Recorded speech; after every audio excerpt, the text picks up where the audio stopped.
Sean todos bienvenidos esta mañana. Hoy estamos acá queriendo aprender un poco más de la Cuaresma y la Semana Santa, una época de conversión para todos los cristianos, pero realmente conocemos estos detalles, conocemos qué abarca la Cuaresma y la Semana Santa, qué significa para todos los cristianos y con qué propósito estamos acá los cristianos celebrando este camino, caminando poco a poco para llegar a la Pascua de Resurrección. Y para esto tenemos acá, qué mejor, al Padre Omar, párroco de la Parroquia El Buen Pastor en la Reformita Zona 12, que nos va a explicar ciertos detalles de la Cuaresma y la Semana Santa que son importantes que conozcamos, que nos nutramos en este tema, pero sobre todo que esto nos invite a ese camino de reflexión que realmente es el que debemos vivir. Bienvenido, Padre. Gracias. Por acompañarnos hoy. Quisiéramos que usted nos diera una breve explicación, que nos enseñara, que nos alentara, ¿qué es la Cuaresma? Pues muchísimas gracias, Araceli, y saludos a todos los amigos.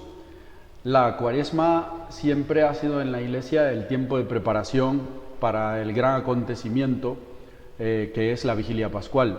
O sea, es un tiempo de preparación en el que tenemos la exhortación de parte de la Iglesia para vivir de una manera intensa todas las gracias sacramentales que suponen la renovación de nuestro bautismo, haciendo los ejercicios cuaresmales que todos conocemos y que se nos presentó el miércoles de ceniza, como son la oración, el ayuno y la limosna. Se nos exhortó en toda la liturgia, que es fundamental. No quiere decir que solo lo hagamos en este tiempo, pero en este tiempo hay que hacerlo de una manera más intensa, para prepararnos, ¿sí? Es un tiempo de reflexión también, de reflexión en cuanto que esta vida es pasajera, no es la vida definitiva a la que Dios nos llama a todos, porque la vida definitiva está siempre en el cielo. Ok, Padre, quisiéramos saber con qué finalidad vivimos esta Cuaresma, con qué finalidad vivimos este paso previo a la Semana Santa. La finalidad es renovar o revivir las gracias que todos recibimos cuando hemos sido bautizados, porque seguramente ni tú ni muchos somos conscientes de qué supone ser hijos de Dios, qué supone el haber recibido esa gracia sacramental que nos convirtió en hijos de Dios y nos concede al mismo tiempo la garantía de que no morimos, que esto es grande, es la garantía de que no vamos a morir, de que vamos a vivir eternamente con el Señor. Bueno, pues la finalidad de la Cuaresma en los primeros siglos de la Iglesia era precisamente preparar a aquellos cristianos que pedían ser bautizados, ser incorporados a la Iglesia, cuya entrada es el bautismo.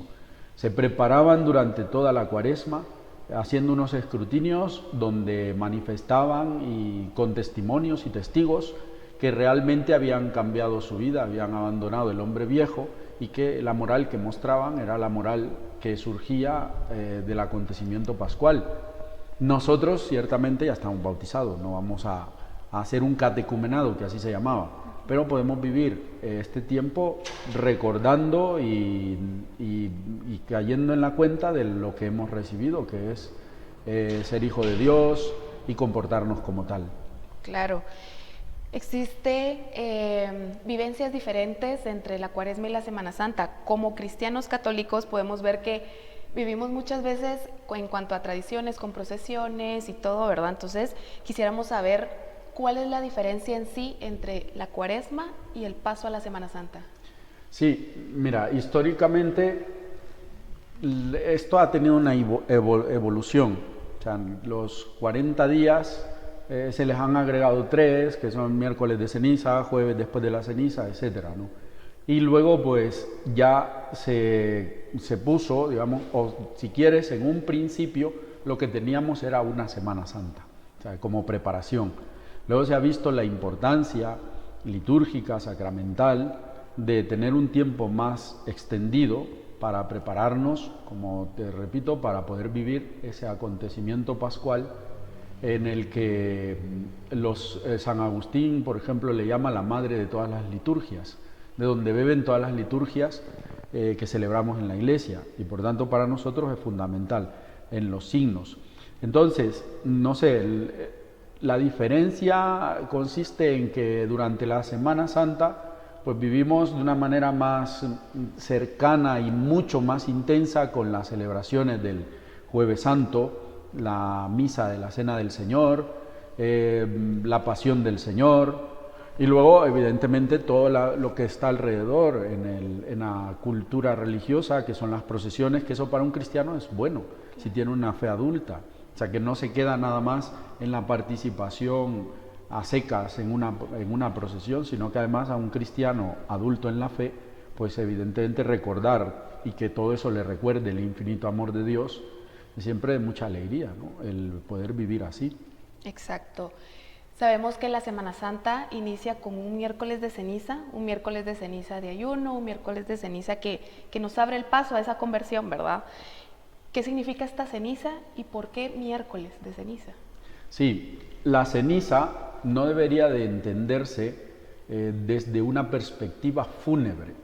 Lo dice hasta las rúbricas de la liturgia de ese día.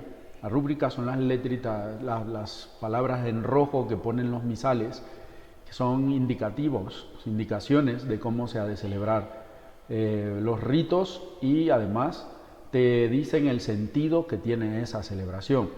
Entonces se preocupan mucho de remarcar que las cenizas en absoluto tienen un sentido fúnebre, y a pesar de que una de las fórmulas que ese día se dice cuando se coloca la ceniza, cuando se impone la ceniza o cuando se nos signa la frente, pues nosotros aquí en América Latina nos signan con la ceniza, en otras partes es una imposición sobre la cabeza, que así dice la liturgia.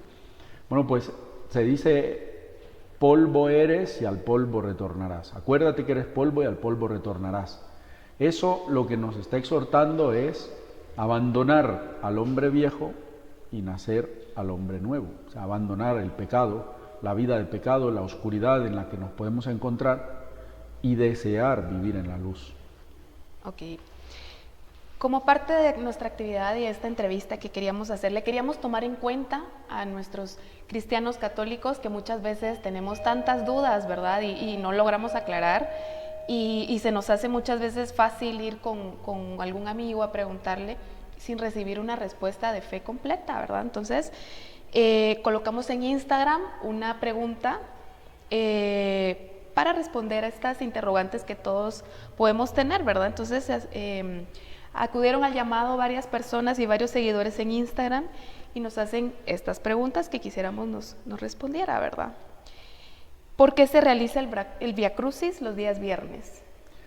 El viernes siempre ha sido tradicionalmente un día de penitencia y de abstinencia en la iglesia.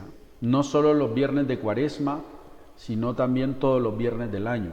Son viernes de abstinencia. Abstinencia quiere decir abstenerse de comer carne, ¿no? Comer carne esos días, para solidarizarnos un poco también con los sufrimientos que ha supuesto la pasión del Señor.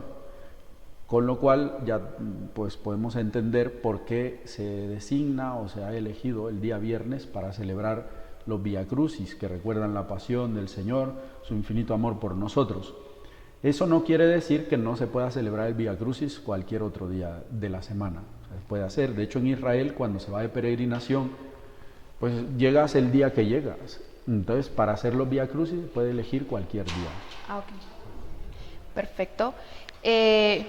Estuvieron bastante activos en esta pregunta integrantes de las comunidades del Camino Neocatecumenal de acá del Buen Pastor, y uno de ellos nos indica y nos pregunta: ¿por qué ahora en las Eucaristías y en las celebraciones no colocamos flores?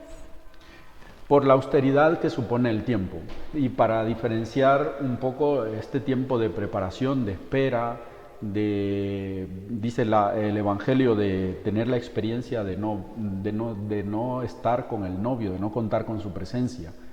Evidentemente las flores son un signo de alegría, y hoy la Iglesia no es que no esté alegre, o sea, simple y sencillamente litúrgicamente está haciendo un signo de austeridad, de solidaridad también, con un sufrimiento particular y único que ha supuesto la salvación de todos. Por eso, y solo por eso, no se colocan flores, que no es que no se coloquen, se deben de colocar menos, digamos así. Ok. En algunas parroquias, como la nuestra, por ejemplo, optamos por no colocar flores, pero si pusiéramos algunas no pasaría nada, Ok. siempre y cuando no tenga la exuberancia del tiempo pascual. Ah, perfecto. También nos dicen, esta pregunta la hace alguien que no pertenece a la religión católica, pero nos pregunta, ¿por qué los católicos nos sacrificamos cargando una procesión si Jesucristo se sacrificó ya por nosotros?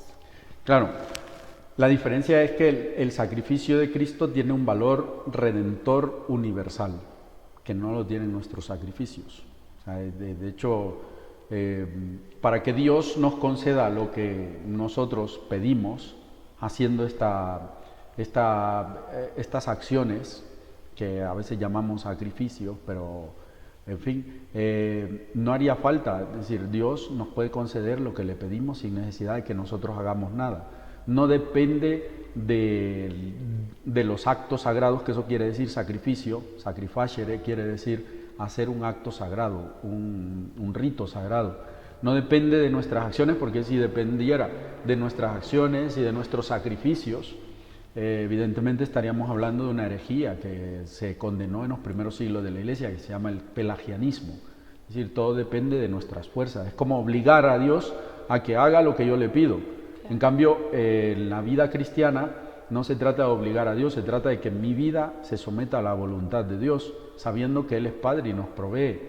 Ahora, todas estas cosas nosotros las hacemos casi como una gratitud, o sea, por gratitud. La hacemos por agradecimiento, y por eso no cuesta, porque lo hacemos por agradecimiento. O sea, hay una diferencia abismal entre el sacrificio del Señor y nuestros pequeños sacrificios, que en realidad no son sacrificios, sino más bien una manifestación de agradecimiento a lo que Dios está haciendo con nosotros. Claro, completamente diferente.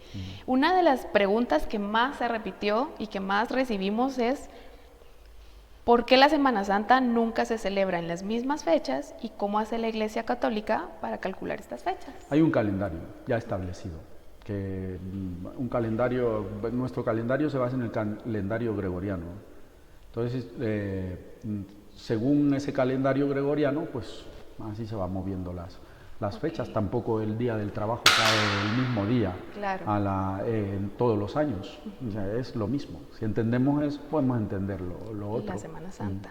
Perfecto, estoy seguro. Ahora también quisiera aclarar, sí, que la Pascua en el mundo judío siempre cae lo que ellos llaman el 14 de Nisan. Y allí sí que celebran el día que cae. O sea, si 14 de Nisan, que digamos sería como el 14 de abril, cae miércoles, pues miércoles se celebra la Pascua. Hay todavía un sector del cristianismo que sigue respetando esa tradición. Ahí estamos hablando ya de tradiciones que son apostólicas, decimos nosotros. O sea, son tradiciones instituidas desde la primera generación cristiana y por tanto no incurren en ningún error manteniendo esa tradición, como nosotros no incurrimos en ningún error manteniendo la tradición nuestra de celebrar la Pascua el domingo después del 14 de Nisan. Esa es la diferencia. Hubo hasta una controversia en los primeros siglos, en el siglo II al respecto. Ok. Sabemos que la finalidad de este camino es vivir la Pascua como debe ser, ¿verdad?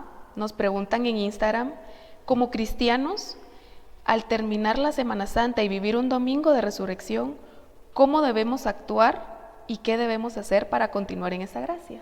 Al terminar el tiempo pascual, pues perseverar en las gracias que ha supuesto para nosotros celebrar toda una noche, por ejemplo.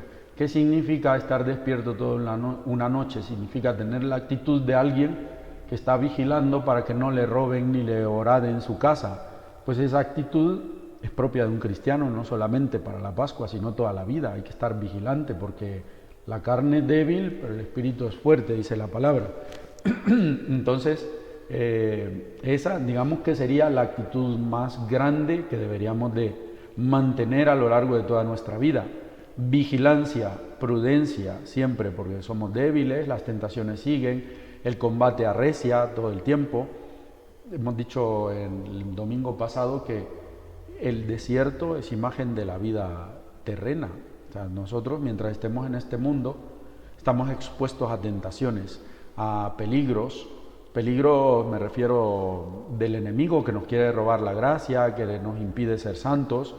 Pues hay que tener esa actitud, la actitud de estar despiertos que hemos tenido en la vigilia pascual, hay que mantenerla toda nuestra vida. Eso, y fundamentalmente no dudar nunca del amor de Dios. O sea, que dice el pregón pascual: oh feliz culpa que mereció tan grande Redentor. Si Dios ha hecho eso por mí, o sea, quiere decir que esa actitud me ha de mantener siempre alegre, contento de saber que yo no merezco nada y sin embargo Dios, por rescatarme, ha entregado a su Hijo. Exacto. Padre, creo que nos quedan muchísimas dudas sobre esto. Creo que para llevar una vida cristiana, católica, en comunión, no es solo una cuaresma y una Semana Santa, ¿verdad? Es una vida entera, entregarnos y saber que los preceptos que el Señor nos deja son únicos y que debemos tratar de seguirlos siempre. Gracias, Padre Omar, por esta entrevista, gracias por aclararnos ciertas dudas que muchas veces tenemos, ¿verdad? Y es muy difícil aclararlas en el día a día. Le agradezco mucho su tiempo. Cámaras. Y ante cámaras. Gracias, esperamos que esta entrevista no solo sirva para dar a conocer estos datos, sino para realmente seguir una cuaresma y una Semana Santa con fervor, con conversión y sobre todo con ese ayuno, ¿verdad? Que muchas veces es tan difícil para nosotros como cristianos. Muchas gracias, Padre. A ti, que Dios les bendiga. Gracias.